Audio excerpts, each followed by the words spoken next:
third video of the series of videos on musicality. What we're going to talk about in this video, and I'm going to demonstrate a little bit of it, is my next theory. And my next theory is basically called the single note theory. And this really builds upon the dead spot theory. And each one of the theories that I'll be talking about afterward build upon the previous theories. So the dead spot theory basically says that no two single notes can be the same, whether they're whole notes side by side, whether they're single quarter notes side by side, or same pitch notes. You have a pitch over here, a couple of pitches going up and down, and then you have the same pitch over here, and then we'll expand on that later on. But right now, basically what we're talking about is no two single notes can be the same, which is called the single note theory.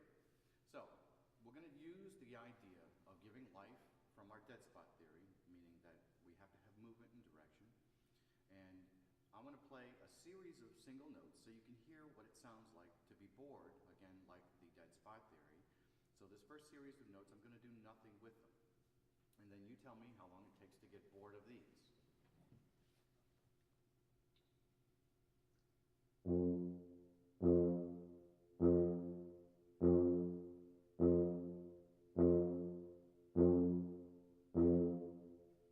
Okay, if I did that right, they were all pretty close.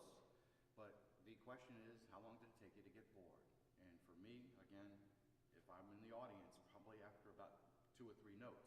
And it goes along the same lines of, with the dead spot theory, we hear the beginning of the series of notes, we hear where they're going, we get to a point after about 2 or 3 of those notes to where we can predict where they're going to continue to go.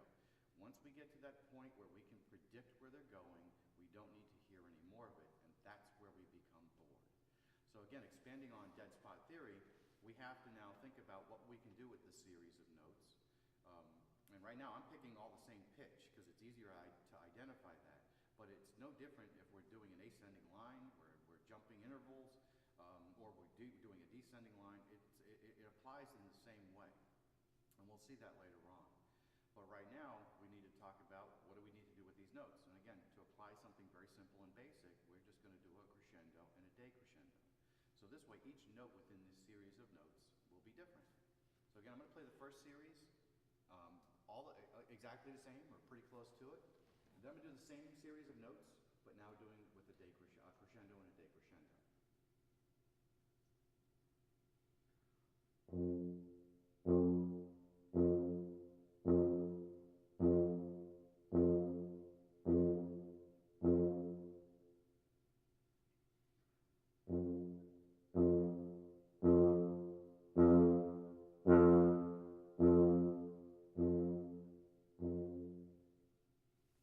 You hear the difference. One is much more interesting to listen to, and the other one is not. So again, that's single note theory. No two single